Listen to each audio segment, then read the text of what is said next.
تم سمجھتی ہو کہ تم کسی سکندر اعظم کی تجوری میں رکھی مخفی خزانوں کی وہ چابی ہو کہ جس کے اطراف جہانوں کی سپاہ کا پہرا ہے۔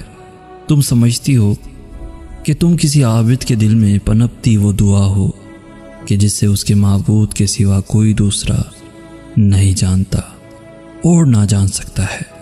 تمہیں یہ بھی زوم ہے کہ تم کسی اوجھل جزیرے پہ بنے ایسے محل کی مکین ہو کہ جسے تسخیر کرنا تو درکنار، وہاں تک پہنچنا بھی ناممکن ہے۔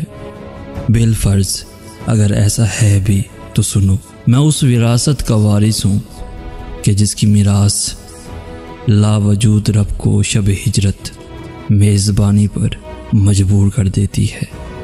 میں اس امانت کا امین ہوں کہ جس کے حامل کی درخواست پر عرش معلیٰ کے مکین کو کوہ طور پر تجلی دکھانا پڑتی ہے۔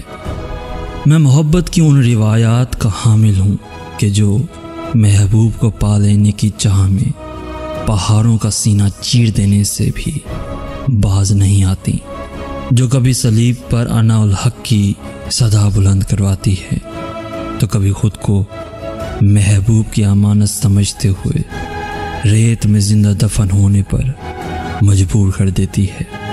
میں وہ ہجر آتش ہوں کہ اگر میری لہریں طغیانی پر آمادہ ہو گئی تو باخدا میری موجوں میں اتنا دم ہے کہ تمہارا ناقابل تسخیر محل خس و خاشاک کی طرح بہہ جائے گا اور پھر تم میری ہی وسعتوں میں پناہ پاؤ گی۔ بالفرض اگر میرا جوش جنون تخریب پہ آمادہ نہ بھی ہوا تو میری لہروں کی ثابت قدمی تمہارے قلعے کی مضبوط فصیلوں کی مضبوط بنیادوں کو آہستہ آہستہ کمزور کر دے گی۔ تم خود ایک دن مجبور ہو جاؤ گی کہ اپنی مضبوط شناخت کھو کر میرے بے انت ظرف کا حصہ بن جاؤ۔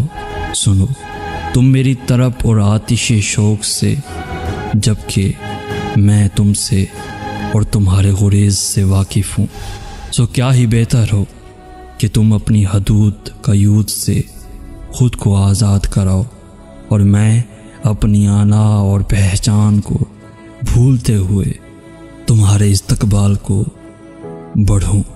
میں یقین کی اس منزل پہ فائز ہوں کہ تم مجھے اپنی جانب آتی دکھائی دے رہی ہو، بس خوف ہے تو اس بات کا کہیں تمہارا غریز تمہیں کچھ زیادہ دیر کو نہ روک لے اور میں میر تقی میر کے اس شعر کی تفسیر بن کے رہ جاؤں۔ بعد مرنے کے میری قبر پہ آیا وہ میر، بعد مرنے کے میری قبر پہ آیا وہ میر، یاد آئی میرے عیسیٰ کو دوا میرے بعد، یاد آئی میرے عیسیٰ کو دوا میرے بعد۔